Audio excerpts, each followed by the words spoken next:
Direct taxes income oriented ಇರುತ್ತೆ, indirect taxes expenditure oriented. ಇವಾಗ one nation one tax but state 3 type ಇದೆ. ಒಂದು SGST, CGST, IGST. Satellite health department ತಗೊಳುತ್ತೆ. ಒಬ್ಬನು ಸುಮಾರು ಅಗ್ರಿಕಲ್ಚರ್ ಇನ್ಕಮ್ ತೋರಿಸಿದ್ದಾನೆ. ಸ್ಯಾಟಲೈಟ್ ಇಮೇಜ್ ನೋಡಿದ್ರೆ ಅದು ಬ್ಯಾರನ್ ಲ್ಯಾಂಡ್ ಕಾಣಿಸುತ್ತೆ. ಬಿಸ್ನೆಸ್ ಮಾಡ್ತಾ ಇಲ್ಲ, ನಾನು ರಿಟರ್ನ್ ಫೈಲ್ ಮಾಡಲ್ಲ. ಇಲ್ಲೊಂದೇನೋ ಎಲ್ಲ ಮಿಸ್ಟೇಕ್ಸ್ ಪೆನಾಲ್ಟೀಸ್ ಇದೆ, and penalties per day. That income tax is not only revenue enactment. It is a socio-economic dynamic enactment. Second ದಾರಿ ಏನಂದ್ರೆ ಖಾಯ ಪಿಯ ಖತಮ್ ಕಿಯ. And simple advice for people who are having jewelry and all. ಒಂದು 3 ವರ್ಷಕ್ಕೆ ಒಂದ್ಸತಿ ಅದು ಒಂದು valuation ಮಾಡ್ಕೊಂಡು ಇಟ್ಟಿದ್ರೆ ಅದು ಅನುಕೂಲ ಇರುತ್ತೆ ಅವರಿಗೆ.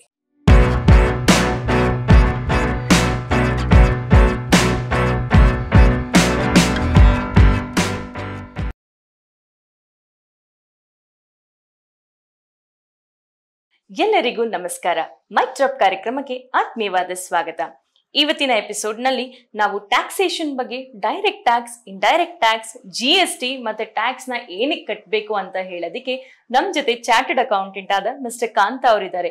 ಅದೇ ರೀತಿ ಇನ್ಕಮ್ ಟ್ಯಾಕ್ಸ್ ನ ಕಟ್ಟೋದ್ರಿಂದ ಎಷ್ಟು ಯೂಸ್ ಆಗುತ್ತೆ, ಅದರಿಂದ ಪಡೆಯುವ ಬೆನಿಫಿಟ್ಸ್ ಮತ್ತೆ ಅದರಿಂದ ನಮ್ಮ ಕಂಟ್ರಿಗೆ ಯಾವ ತರ ಇಂಪ್ಯಾಕ್ಟ್ ಆಗುತ್ತೆ ಅನ್ನೋದನ್ನ ತಿಳಿಸೋದಕ್ಕೆ ನಮ್ ಜೊತೆ ರಿಟೈರ್ಡ್ ಇನ್ಕಮ್ ಟ್ಯಾಕ್ಸ್ ಆಫೀಸರ್ ಆದ ಡಾಕ್ಟರ್ ಶ್ರೀಧರ್ ಅವರಿದ್ದಾರೆ. ಇವತ್ತಿನ ಎಪಿಸೋಡ್ ಅನ್ನು ಶುರು ಮಾಡೋಣ. ಹಾಯ್ ಸರ್, ನಮಸ್ತೆ, welcome to mic drop sir. ನಮಸ್ತೆ ಸರ್. ನಮಸ್ತೆ ಸರ್. ಇವತ್ತಿನ ಸಿಚುವೇಶನ್ ಅಲ್ಲಿ ಬಂದು ಒಂದು ಫೈನಾನ್ಷಿಯಲ್ ಲಿಟ್ರಸಿ ಅನ್ನೋದು ತುಂಬಾ ಇಂಪಾರ್ಟೆಂಟ್ ಆಗಿದೆ. Next comes to taxation and filing their IT returns. ಇದೆಲ್ಲ ಎಲ್ಲರೂ ಇವಾಗ ಅವೇರ್ನೆಸ್ ಬಂದು ಎಲ್ಲರೂ ಕರೆಕ್ಟ್ ಆಗಿ ಅವ್ರವ್ರ ಕೆಲಸ ಮಾಡ್ತಿದ್ದಾರೆ. ಬಟ್ ಸ್ಟಿಲ್ ಜನಕ್ಕೆ ಎಲ್ಲೊಂದ್ ಕಡೆ they need few tips about taxation. ಇದನ್ನ ಹೇಗೆ ಪ್ರಾಪರ್ ಆಗಿ ಮಾಡಬೇಕು, ಯಾವ ಮಿಸ್ಟೇಕ್ಸ್ ಅನ್ನ ಅವಾಯ್ಡ್ ಮಾಡಬೇಕು ಅನ್ನೋದನ್ನ ಒಂದ್ ಸ್ವಲ್ಪ ಟಿಪ್ಸ್ ಬೇಕಾಗತ್ತೆ. I think today will be the platform for every one to know best thing to do when they are filing tax. ಈಗ ಟ್ಯಾಕ್ಸೇಷನ್ ಅಲ್ಲಿ ಲೇಟೆಸ್ಟ್ ಟ್ರೆಂಡ್ಸ್ ಏನಿದೆ ಸರ್? ಸೊ ಟ್ಯಾಕ್ಸೇಷನ್ ಅಂದ್ರೆ 2 ಬರುತ್ತೆ ಇಲ್ಲಿ. ಒಂದು direct tax, generally we talk of income tax paid by individual tax payers, business men, corporates. ಇನ್ನೊಂದು indirect taxes, they pay taxes on the consumption of the goods. Pay tax indirectly ಅಂದ್ರೆ suppose ನೀವು ಯಾವ್ದಾದ್ರು ಒಂದು soap ತಗೋತೀರಾ, ಅದ್ರ ಮೇಲೆ tax ಮಾಡ್ತೀರಾ. ಹೋಟೆಲ್ಗೆ ಹೋಗ್ತೀರಾ, ಟ್ಯಾಕ್ಸ್ ಕಟ್ತೀರಾ. ಒಂದು ಯಾವ್ದಾದ್ರು ಒಂದು ಸರ್ವಿಸ್ ತಗೋತೀರಾ, ಲೈಕ್ ಕಾರ್ ಸರ್ವಿಸ್ ಕೊಡ್ತೀರಾ, ಟ್ಯಾಕ್ಸ್ ಕೊಡ್ತೀರಾ. ಅದು indirect taxes. So sir will talk about focus on the income tax. ನಾನು ಇಂಡೈರೆಕ್ಟ್ ಟ್ಯಾಕ್ಸ್ ಅದ್ರ ಬಗ್ಗೆ ಮಾತಾಡ್ತೀನಿ. So sir start. Yes sir. Basically direct tax, indirect tax difference ಏನಂತ. First is direct tax is income oriented. ಯಾಕಂದ್ರೆ ಎಷ್ಟು ನೀವು ಸಂಪಾದನೆ ಮಾಡ್ತೀರೋ ಅಲ್ಲೇ ಎಷ್ಟು ಟ್ಯಾಕ್ಸ್ ನೀವು ಹೋಗ್ಬೇಕು, ಅಲ್ಲೇ ಬರುತ್ತೆ. ಇನ್ಕಮ್ ನೀವು ಇದ್ರೆ ಟ್ಯಾಕ್ಸ್ ಕಟ್ತೀರಾ, ಇಲ್ಲ ಅಂತ ಕಟ್ಟೋದಿಲ್ಲ. Correct. That's all. Income based taxation is direct taxes. Indirect tax ಏನಾಗುತ್ತೆ, ಅದು ಎಕ್ಸ್ಪೆಂಡಿಚರ್ ಓರಿಯೆಂಟೆಡ್ ಇದೆ. ನಿಮ್ಮ ಕೈಯಿಂದ ಎಷ್ಟು ದುಡ್ಡು ಹೋಗುತ್ತೆ ಅದು ಬೇರೆ ಟ್ಯಾಕ್ಸ್ ಬರುತ್ತೆ. ಯಾರು ಖರ್ಚು ಮಾಡಿದ್ರೆ ಆದ್ರೆ ನಿಮ್ದು ಅರ್ನಿಂಗ್ ಕೆಪಾಸಿಟಿ ಬಗ್ಗೆ ಏನು ಅರ್ಥ ಇಲ್ಲ. ಬರೀ ಯಾರು ಸ್ಪೆಂಡ್ ಮಾಡಿ, ಯಾರು ಸಪೋಸ್ ಒಂದು ಮ್ಯಾಚ್ ಬಾಕ್ಸ್ ಖರೀದಿ ಮಾಡಿದ್ರು, ರಸ್ತೆಯಲ್ಲಿ ಇದ್ರೆ ಒಂದು ವೆರಿ ಪೂರ್ ಮ್ಯಾನ್, ಅವರು ಒಂದು ಬಡವರು ಒಂದು ಮ್ಯಾಚ್ ಬಾಕ್ಸ್ ತಗೊಂಡಿದ್ರು, ಅದ್ರಲ್ಲೇ ಟ್ಯಾಕ್ಸ್ ಎಷ್ಟು ಎಲಿಮೆಂಟ್ ಎಷ್ಟು ಇದು. ಅಂಬಾನಿ ಅಡಾನಿ ತಗೊಂಡಿದ್ರು ಅಷ್ಟೇ ಇರುತ್ತೆ. ಕರೆಕ್ಟ್. ಅಲ್ಲಿ ಏನು ಡಿಫರೆನ್ಸ್ ಇಲ್ಲ. ಅವ್ರಿಗೆ ಜಾಸ್ತಿ ಕೆಪಾಸಿಟಿ, ಅವ್ರಿಗೆ ಜಾಸ್ತಿ ತಗೊಳ್ಬೇಕು, ಈ ತರ ಎಲ್ಲ ಇಲ್ಲ. ಅದು ಒಂದೇ ಫಿಕ್ಸ್ ಇದೆ. ಎಷ್ಟು ಸಂಪಾದನೆ ಮಾಡ್ತಾರೆ ಅನ್ನೋದು ಎಲ್ಲರಿಗೂ ಕಾಮನ್ ಆಗುತ್ತೆ. ಆದ್ರೆ ನೀವು ಇಲ್ಲಿ ಕಟ್ಬೇಕಂತ ತಗೊಳ್ಬೇಡಿ, ಸ್ಪೆಂಡ್ ಮಾಡಿಲ್ಲ ಅಂತ ನೀವು ಕಟ್ಟೋದಿಲ್ಲ, ಜನರಲಿ ಬರೋದಿಲ್ಲ, ಸಿಚುವೇಶನ್ ಬರೋದಿಲ್ಲ. That is direct taxes income oriented ಇರುತ್ತೆ, ಇಂಡೈರೆಕ್ಟ್ ಟ್ಯಾಕ್ಸಸ್ ಎಕ್ಸ್ಪೆಂಡಿಚರ್ ಓರಿಯೆಂಟೆಡ್ ಇರುತ್ತೆ. ಈಗ ಸಮ್ಟೈಮ್ಸ್ ಏನಾಗುತ್ತೆ, ಇನ್ಕಮ್ ನೀವು ಏನ್ ಮಾಡ್ತೀರಾ, ನಾವು ಸಪ್ರೆಸ್ ಮಾಡಕ್ಕೆ ಟ್ರೈ ಮಾಡಿದ್ರೆ, ಯಾವ ತೋರ್ಸಕ್ಕೆ ಟ್ರೈ ಮಾಡಿದ್ರೆ, ಖರ್ಚು ಮಾಡಕ್ಕೆ ಹೋಗಿದ್ರೆ ದುಡ್ಡು ಇಟ್ಕೊಂಡು ಏನ್ ಮಾಡ್ತೀರಾ, ಅಸ್ಟಿಮೇಟ್ಲಿ ಅದಕ್ಕೆ ಖರ್ಚು ಮಾಡಬೇಕು. ಕರೆಕ್ಟ್. ಈ ಟೈಮಲ್ಲಿ I just want to give small example ಕೊಡ್ತೀನಿ. ನಮ್ಮ ಬಿಸ್ನೆಸ್ ಅಲ್ಲಿ ಏನಾಗುತ್ತೆ, ದುಡ್ಡು ಒಂದು ದಾರಿಯಲ್ಲಿಂದ ಬರುತ್ತೆ, 3 ದಾರಿಯಲ್ಲಿಂದ ಬರುತ್ತೆ. ಬಿಸ್ನೆಸ್ ಅಥವಾ ಎನಿವೇರ್ ಯಾರು ಸಂಪಾದನೆ ಮಾಡಿದ್ರೆ ದುಡ್ಡು ಒಂದು ದಾರಿಯಿಂದ ಬರೋದು, ದುಡ್ಡು ಇನ್ಕಮ್ ಬರುತ್ತೆ. 3 ದಾರಿ ಏನಂತೆ, ಒಂದು ಈ ಸಂಪಾದನೆ ಮಾಡಕ್ಕೆ ನೀವು ಏನು ಖರ್ಚು ಮಾಡಬೇಕು. ಏನೇ ನೀವು ಒಂದು ಬಿಸ್ನೆಸ್ ಮಾಡಿದ್ರೆ ನೀವು ಏನು ಗೂಡ್ಸ್ ಖರೀದಿ ಮಾಡಿದ್ರೆ ನೀವು ಸ್ಪೆಂಡ್ ಮಾಡಕ್ಕೆ ಖರೀದಿ ಮಾಡಕ್ಕೆ ನೀವು ದುಡ್ಡು ಎಕ್ಸ್ಪೆಂಡ್ ಮಾಡಬೇಕು. ಅಂಗಡಿ ಇಟ್ಕೊಂಡಿದ್ರೆ ಅಂಗಡಿಗೆ ಎಕ್ಸ್ಪೆಂಡಿಚರ್ ಇರುತ್ತೆ, ಇದೆಲ್ಲ ಅಲ್ಲಿ ಬಂದಿರುತ್ತೆ. All expenditure attributed to the earning of the income. ಅದು ಒಂದು ದಾರಿ. ಸೆಕೆಂಡ್ ದಾರಿ ಏನಂದ್ರೆ ಖಾಯ ಪಿಯ ಖತಮ್ ಕಿಯ, ಆಯ್ತು ತಿಂದೇನೆ ಬಿಟ್ಟಿನೇ ಹೋಗಿದೆ ಮರೆದು ಬಿಟ್ಟೆ ಆಯ್ತು ಖರ್ಚಾಗಿದೆ. ಮೂರನೇ ಒಂದು ಅಸೆಟ್ ಅಲ್ಲಿ ಇರುತ್ತೆ, ಬೇರೆ ಬೇರೆ ಪ್ರಕಾರ ಇರುತ್ತೆ.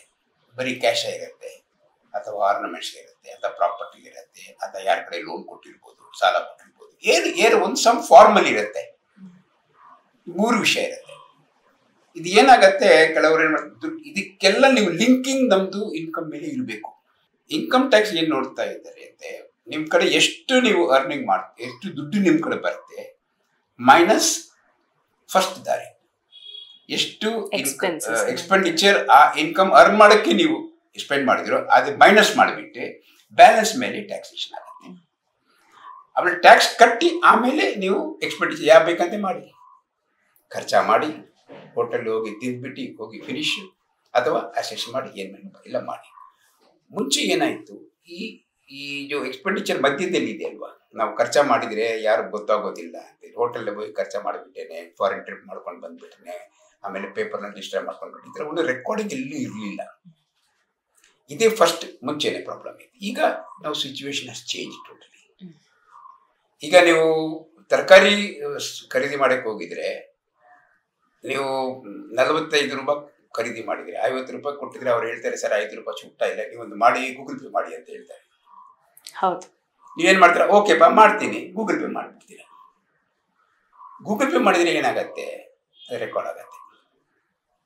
ರೆಕಾರ್ಡ್ ಆಗಿದ್ರೆ ಡಿಪಾರ್ಟ್ಮೆಂಟ್ ಡಾಟಾ ಮೈನಿಂಗ್ ಅಲ್ಲಿ ಅದು ಬಂದ್ಬಿಡುತ್ತೆ. ಡಾಟಾ ಮೈನಿಂಗ್ ಅಲ್ಲಿ ಬಂದ್ಬಿಟ್ರೆ ನೀವು ಅದಕ್ಕೆ ಜವಾಬ್ ಕೊಡಬೇಕು, ಆ ದುಡ್ಡು ಇಲ್ಲಿಂದ ಬಂದಿದೆಯಾ ಅಂತ. ಈ ತರ ಒಂದು ಬ್ರಾಡ್, ನಾನು ಜಾಸ್ತಿ basic things of how direct taxes and indirect taxes operate. ಅದೇ ತರ ಈಗ ಏನಾಗಿದೆ ಅಂದ್ರೆ, ಟ್ರೆಂಡ್ಸ್ ಏನಾಗ್ತಾ ಇದೆ, ಟ್ಯಾಕ್ಸ್ ವೈಡ್ನಿಂಗ್ ಆಗ್ತಾ ಇದೆ. ಗೌರ್ಮೆಂಟ್ ನೀಡ್ ಟ್ಯಾಕ್ಸ್ ಏನಿಗೆ ಬೇಕು, social programmes government. So the government ಎಲ್ಲರೂ ಟ್ಯಾಕ್ಸ್ ಪೇ ಮಾಡಬೇಕು. ಸರ್ ಹೇಳ್ದಂಗೆ ಯಾರು ಇನ್ಕಮ್ ಮಾಡ್ತಾ ಇದ್ದಾರೆ ಕಟ್ಟಲೇಬೇಕು. ಅಗ್ರಿಕಲ್ಚರ್ ಇನ್ಕಮ್ ಇರ್ಬೋದು, ನಾನ್ ಅಗ್ರಿಕಲ್ಚರ್ ಇನ್ಕಮ್, ಬಿಸ್ನೆಸ್ ಎಲ್ಲ ಇನ್ಕಮ್ ಕಟ್ಟಬೇಕು. ಈಗೇನ ಟ್ರ್ಯಾಕ್ ಮಾಡ್ತಾ ಇದೆ, ಹೇಗೆ ಮಾಡ್ತಾ ಇದ್ದಾರೆ, ಫಾರಿನ್ ಟ್ರಾವೆಲರ್ ಟ್ರ್ಯಾಕ್ ಆಗುತ್ತೆ, ಇವ್ರು ಫಾರಿನ್ ಟ್ರಾವೆಲ್ ಟ್ರ್ಯಾಕ್ ಆಗುತ್ತೆ. ಬೇಸ್ಡ್ ಆನ್ ದಟ್ ನಿಮ್ಗೆ ಇನ್ಫಾರ್ಮೇಶನ್ ಬರುತ್ತೆ. ತುಂಬಾ ಕಡೆ ಏನಾಗಿದೆ, ಅರ್ಲಿಯರ್ ಇಟ್ ವಾಸ್, ಈಗ ಆರ್ಟಿಫಿಷಿಯಲ್ ಇಂಟೆಲಿಜೆನ್ಸ್ ಇದೆ, ಮಿಷಿನ್ ಲರ್ನಿಂಗ್ಸ್ ಇದೆ, ಟೆಕ್ನಾಲಜಿ ತುಂಬಾ ಯೂಸ್ ಮಾಡ್ತಾ ಇದೆ ಡಿಪಾರ್ಟ್ಮೆಂಟ್. ಓಕೆ, ನಮಗೆ ಗೊತ್ತಿದ್ದಂಗೆ ಟ್ರಾನ್ಸಾಕ್ಷನ್ ಹೋಗಿರುತ್ತೆ, ನಾವೆಲ್ಲೇ ಟ್ರಾವೆಲ್ ಮಾಡಿದ್ದೀವಿ ಅದೊಂದು. ಅದೇ ತರ GST, ಆಮೇಲೆ ಅದು GSTನೂ ಅದು ಯೂಸಿಂಗ್ ಆರ್ಟಿಫಿಷಿಯಲ್ ಡಿಜಿಟಲ್ ಟ್ರಾನ್ಸಾಕ್ಷನ್ಸ್. ಏನೇಟ್ರಿ ಇ-ವೇ ಬಿಲ್ ಅಂತ ಇರ್ಬೋದು, ಇನ್ವಾಯ್ಸಿಂಗ್ ಅಂತ ಇರ್ಬೋದು, ನೀವು ಮಾಡ್ತೀರಾ ಬಿಲ್, ನಾನ್ ಮಾಡಿರಲ್ಲ, ಸೊ ಟ್ರ್ಯಾಕ್ ಆಗ್ಬಿಡುತ್ತೆ ಇಲ್ಲಿ ಗೂಡ್ಸ್ ಎಲ್ಲಿ ಹೋಗಿದೆ ಅಂತ. ಇ-ವೇ ಬಿಲ್ಸ್ ಇದೆ, ಸೊ ಈ ಗೂಡ್ಸ್ ಎಲ್ಲೆಲ್ಲಿ ಹೋಗ್ತಾ ಇದೆ, ಯಾರು ಕನ್ಸಂಪ್ಷನ್ ಮಾಡ್ತಾ ಇದ್ದಾರೆ, ಅದೆಲ್ಲ ಸಿಗ್ತಾ ಇದೆ. ಸೊ ತುಂಬಾ ಹುಷಾರಾಗಿರ್ಬೇಕು. ಹುಷಾರಾಗಿರೋದು ಅದು ರಾಂಗ್ ವರ್ಡ್. ಸೊ ನಾವು ಮಾಡೋ ಬಿಸ್ನೆಸ್ ಟ್ಯಾಕ್ಸ್ ಟೈಮ್ಲಿ ಕಟ್ಬಿಟ್ಟು ಇದ್ರೆ ಒಳ್ಳೇದು ಅಂತ ನಮ್ಮ ಸಜೆಷನ್. ಇದು ಅವರು ಹೇಳಿದ್ರ ಬಗ್ಗೆ ಒಂದು ಡಾಟಾ ಮೈನಿಂಗ್ ಇರುತ್ತೆ. ಡಾಟಾ ಮೈನಿಂಗ್ ಅಂದರೆ ಫಸ್ಟ್ ಬ್ಯಾಂಕ್ಸ್ ಒಂದು ಡಾಟಾ ಮೈನಿಂಗ್ ಮಾಡ್ತಾರೆ. ಅದರಲ್ಲಿ ಅವ್ರದ್ದೊಂದು ಕಂಪ್ಲೇಂಟ್ಸ್ ಡಿಪಾರ್ಟ್ಮೆಂಟ್ ಇರುತ್ತೆ. ಅವರ ಟ್ರಾನ್ಸಾಕ್ಷನ್ಸ್ ಫಿಲ್ಟರ್ ಮಾಡ್ತಾರೆ, ಸಸ್ಪಿಷಿಯಸ್ ಟ್ರಾನ್ಸಾಕ್ಷನ್ಸ್ ಅಂತ. ಯಾಕಂದ್ರೆ ನಮ್ದು ಅಕೌಂಟಲ್ಲಿ, ಬ್ಯಾಂಕ್ ಅಕೌಂಟಲ್ಲಿ ನಾರ್ಮಲಿ 1,000, 2,000, 3,000 ಇದೆ. ಸಡನ್ಲಿ 1,00,000 ರೂಪಾಯಿ ಬಂತು, ಇಮ್ಮಿಡಿಯೇಟ್ ಬಂದು ಒಟ್ಟೋಗ್ಬಿಟ್ಟಿದೆ. ಸೊ ವೆದರ್ ದಟ್ ಅಕೌಂಟ್ ಅವ್ರು use as a parking lot, ಯಾರೋ ತಂದೆ ಈ ರೂಟ್ ಮಾಡಿಕೊಂಡು ಹೋಗಿದ್ರೆ ಆದರೆ ಲೈಕ್ ದಟ್ ಸಿಚುವೇಶನ್ ಬಂದ್ಬಿಡುತ್ತೆ. ಇದು ಒಂದು ಡಾಟಾ. ಆಮೇಲೆ ಏನಾಗ್ತದೆ, ಡೇಟಾ ಅನಾಲಿಸಿಸ್ ಮಾಡ್ತಾರೆ. ಈಗ ರೀಸೆಂಟ್ಲಿ ನಾನು ನೋಡಿದ್ದೇನೆ, ಈಗ ಸ್ಯಾಟಲೈಟ್ ಹೆಲ್ತ್ ಡಿಪಾರ್ಟ್ಮೆಂಟ್ ತಗೊಳುತ್ತೆ. ಒಬ್ಬನು ಸುಮಾರು ಅಗ್ರಿಕಲ್ಚರ್ ಇನ್ಕಮ್ ತೋರಿಸಿದ್ದಾನೆ. ಸ್ಯಾಟಲೈಟ್ ಇಮೇಜ್ ನೋಡಿದ್ರೆ ಅದು ಬ್ಯಾರನ್ ಲ್ಯಾಂಡ್ ಕಾಣಿಸುತ್ತೆ. ಬ್ಯಾರನ್ ಲ್ಯಾಂಡ್ ಇಲ್ಲ, ಏನು ಅಗ್ರಿಕಲ್ಚರ್ ಇಲ್ಲ. ನಾನೇ ಒಂದ್ಸತಿ ಡಿಪಾರ್ಟ್ಮೆಂಟ್ ಇರೋವಾಗ ಒಂದ್ಸತಿ ನಾನು ಇದಕ್ಕೂ ಒಬ್ಬರು ನಮ್ದು ಮಾವಿನ ತೋಟ ಇದೆ ಅಂತ ಹೇಳಿದೆ. ಮಾವಿನ ತೋಟ ಮೇಲೆ income, agriculture income, no problem. ನಾನು ಅವಾಗ ನೋಡೋಣ ಅಂತ, ಏನ್ ಸರ್ ನೀವು ಇದು ನೋಡಿಲ್ಲ, ಮಾವಿನ ತೋಟ ನೋಡಿ? ನಾನು ನೋಡಿಲ್ಲಪ್ಪ, ನಾನೇನು ಸಿಟಿ ಡೆವಲರ್, ನಮ್ಗೆ ಏನೋ ಗೊತ್ತಿಲ್ಲ. ಇದು ಕಾಫಿ ಪ್ಲಾಂಟೇಶನ್ ಅಲ್ಲಿ ಸೀಡ್ ಕೆಳಗಡೆ ಇರುತ್ತೆ, ಮೇಲೆ ಇರುತ್ತೆ, ಅದು ನಮ್ಗೆ ಗೊತ್ತಿಲ್ಲ, ನೋಡ್ಬೇಕು ಅಂತೆ. ಅಲ್ಲಿ ಹೋಗಿದ್ರೆ ನೀಲಗಿರಿ ಟ್ರೀಸ್ ಇತ್ತು. ಏನಪ್ಪ ನೀವು ಮಾವಿನ ಲೆಕ್ಕ ಕೊಟ್ಬಿಟ್ರೆ ಅಲ್ಲಿ ನೀಲಗಿರಿ ಟ್ರೀಸ್ ಇದೆ, ಇದು ಹೇಗ ಅಂತ. ಸರ್ ತಪ್ಪಾಗಿದೆ ಸರ್ ಅಂತ ಹೇಳಿದೆ. ಬೇರೆ ಏನಿದ್ರೆ ಒಂದು 6 ತಿಂಗಳಲ್ಲಿ ಚೇಂಜ್ ಆಗಿರ್ಬೋದು, ಈ ನೀಲಗಿರಿ ನೋಡಿ ಗೊತ್ತಾಗತ್ತೆ ಎಷ್ಟು ವರ್ಷ ಆಗಿದೆ ಅಂತ. ಈ ತರ ಏನು ತಪ್ಪು ಮಾಡಕ್ಕೆ ಟ್ರೈ ಮಾಡಿದ್ರೆ ಅದೆಲ್ಲ ಗೊತ್ತಾಗಿ ಇಲ್ಲಿ ಸ್ಯಾಟಲೈಟ್ ಡೈರೆಕ್ಟ್ ಆಗಿ ಇಲ್ಲಿ ಕೂತ್ಕೊಂಡು ನಮ್ಮ ಮೊಬೈಲಲ್ಲಿ ನಾವು ಡೌನ್ಲೋಡ್ ಮಾಡಿ ಕರೆಕ್ಟ್ ಪೊಸಿಷನ್ ತಗೊಳಕ್ಕೆ ಆಗತ್ತೆ. ಈ ತರ ಟೆಕ್ನಾಲಜಿಕಲ್ ಅಡ್ವಾಂಟೇಜ್ ಏನ್ ಬಂದಿದೆ ಅಂದ್ರೆ, so lot of things are now transparent. ಇದು ಒಂದು ಟ್ರಾನ್ಸಾಕ್ಷನ್ಸ್ ಬಗ್ಗೆ ಹೇಳಿದ್ದೇನೆ. Second, WhatsApp messages. ಕೆಲವರು ಏನ್ ಮಾಡ್ತಾರೆ ಬುದ್ಧಿವಂತರು, ನಾನು ಮಾತಾಡೋದಿಲ್ಲ, ನಮ್ಮ ಬೇರೆ ಯಾರು ಅವ್ರದ್ದು ಮೊಬೈಲ್ ತಗೊಂಡು ಅಲ್ಲಿಗೆ ನನ್ನ ಮೆಸೇಜ್ ಕಳಿಸಿ ಡೈರೆಕ್ಟ್ ಎಲ್ಲ ಟ್ರ್ಯಾಕ್ ಆಗತ್ತೆ. ಯಾಕಂದ್ರೆ ಟೆಕ್ನಾಲಜಿ ಇದ್ರೆ ಇದೆ. ವಾಟ್ಸ್ಆಪ್ ಎನ್ಕ್ರಿಪ್ಟೆಡ್ ಅಂತಾರಲ್ಲ ಸರ್, ಎನ್ಕ್ರಿಪ್ಟ್ ಅದರೇನು ಇದು ಸ್ವಲ್ಪ ಫಾರ್ ಕಾಮನ್ ಮ್ಯಾನ್ ಒಂದು ಎಕ್ಸ್ಪ್ಲೈನ್ ಮಾಡಬೇಕು. ಫಾರ್ ಎಕ್ಸಾಂಪಲ್, ನೀವು ಮೊಬೈಲ್ ಅಲ್ಲಿ ನೀವು ಒಂದು ಮೊಬೈಲ್ ಎಂಟರ್ ಮಾಡಿದ್ರೆ ಅವ್ರು ಕನೆಕ್ಟ್ ಆಗುತ್ತೆ. ಅವ್ರು ಯಾವ್ದು ಟವರ್ ಇದ್ರೂ ಕನೆಕ್ಟ್ ಆಗುತ್ತೆ. ಅಂದ್ರೆ hello how are you, hello how are you, 4 ಈ 4 ಪಾಕೆಟ್ ತಯಾರಾಗುತ್ತೆ. ಇದು ಪಾಕೆಟ್ ನಿಮ್ ಮೊಬೈಲ್ ಅಲ್ಲಿಂದೆ ನಿಮ್ಮ ನಿಯರೆಸ್ಟ್ ಟವರ್ಗೆ ಹೋಗುತ್ತೆ. ನಿಮ್ಮ ಟೈರ್ ಅಲ್ಲಿಂದೆ ಬೇರೆ ಟವರ್ಗೆ ಹೋಗುತ್ತೆ. ಆ ಟೈರ್ ಲಾಸ್ಟ್ ಟವರ್ ಎಲ್ಲಿ ನಮ್ಮ ರೆಸಿಪೆಂಟ್ ಇದ್ರೆ ಆ ತನಕ ಹೋಗುತ್ತೆ. ಅಲ್ಲಿಗೆ ರಿಯಲ್ ಟೈಮ್ ಅಲ್ಲಿ ಅದು ರಿಅನಲೈಸ್ ಮಾಡಿ ಅಲ್ಲಿ ಹೋಗುತ್ತೆ. ಈ entire transaction is encrypted. Nobody can intercept and take it. But the question is that ಈ 4 ಹೋಗುತ್ತೆ ಅಲ್ವಾ, ಸಪೋಸ್ ಅಲ್ಲಿ ಜಾಗ 2ಕ್ಕೆ ಇದೆ, ಬೇರೆ 2ಕ್ಕೆ ಅಲ್ಲಿ ಆ ಟವರ್ ಅಲ್ಲಿ ಜಾಗ ಇಲ್ಲ. ದೆನ್ ದಿಸ್ 2 ಪಾಕೆಟ್ ಏನಾಗುತ್ತೆ, ಬೇರೆ ಟವರ್ ಸರ್ಚ್ ಮಾಡುತ್ತೆ, ಬೇರೆ ಟವರ್ಗೆ ಹೋಗುತ್ತೆ, ಅಲ್ಲಿ 1 ಕಂಪ್ಲೀಟ್ ಆಗ್ಬಿಡುತ್ತೆ. ಆಮೇಲೆ 3 ಅಲ್ಲಿ 3 ದೆನ್ ಅವರು ಎಲ್ಲ ಸರ್ಚ್ ಮಾಡಿ ಅಲ್ಟಿಮೇಟ್ಲಿ ರಿಯಲ್ ಟೈಮ್ ಅಲ್ಲಿ ಅಲ್ಲಿ ಜಾಯಿನ್ ಆಗಿ ನಾನು ಇಲ್ಲಿ ಹಲೋ ಹವಾರಿ ಹೇಳಿದ್ರೆ ಅವ್ರಿಗೆ ಗೊತ್ತಾಗುತ್ತೆ ಹಲೋ ಹವಾರಿ ಹೇಳಿದ್ರೆ ಅಂತ. ಎಂಟೈರ್ ಪ್ರೋಸೆಸ್ ಆಗಿದ್ರೂ ಎವ್ರಿ ಟವರ್ ಅಲ್ಲಿ ರೆಕಾರ್ಡಿಂಗ್ ಆಗುತ್ತೆ. It is encrypted by whom? Encrypted by the tower person. So you can always decrypt it. So ಅದೇ ಈ ಮೆಸೇಜಸ್ ಅನ್ನು ಡಿಕ್ರಿಪ್ಟ್ ಮಾಡಬೇಕು. ಅದೇ restrictions, securities are there. Nobody can like that go and decrypt these things. ಅದಕ್ಕೆ special permission decrypt ಮಾಡಬಹುದು. Like that many investigations are being done in this. So that's why this data by sending by this also is possible, can be done and all. So ಅದಕ್ಕೆ ಈ electronics is very good for people as well as investigative agencies. Sir, ಈಗ ನೀವು ಹೇಳ್ದಂಗೆ ಗೊತ್ತಿಲ್ಲದೆ ಇರೋದೆಲ್ಲ ತಿಳ್ಕೊಂಡ್ವಿ. How it can be transparent and even technology ಅದು ಎಷ್ಟು ಪ್ರಾಪರ್ ಆಗಿ ಯೂಸ್ ಮಾಡ್ತೀವೋ ಅದ್ರಲ್ಲಿ ನಾವು ಬೇರೆ ವೇ ಅಲ್ಲಿ ಯೂಸ್ ಮಾಡಿದ್ರೆ it can lead to some other issues also. A knife used for cutting vegetable can also be used to cut neck. Yes. Yes. ಈಗ ಟ್ಯಾಕ್ಸ್ ಪೇಯರ್ಸ್ಗೆ ಚಾಲೆಂಜಸ್ ಏನಿರುತ್ತೆ ಸರ್? ಅದು ಬಿಸ್ನೆಸ್ ಆಗಿರಬಹುದು, ಪ್ರೊಫೆಷನಲ್ ಆಗಿರಬಹುದು. ಎಲ್ಲರ ಕಾಮನ್ ಮೈಂಡ್ ಸೆಟ್ ಟ್ಯಾಕ್ಸ್ ನ ಉಳ್ಸಕ್ ನೋಡ್ತಾರೆ. But what should they keep in mind when they are paying tax? First of all, a technical issue ಇದ್ದರೆ ಏನಾಗುತ್ತೆ, there are professionals in this matter who are guiding properly.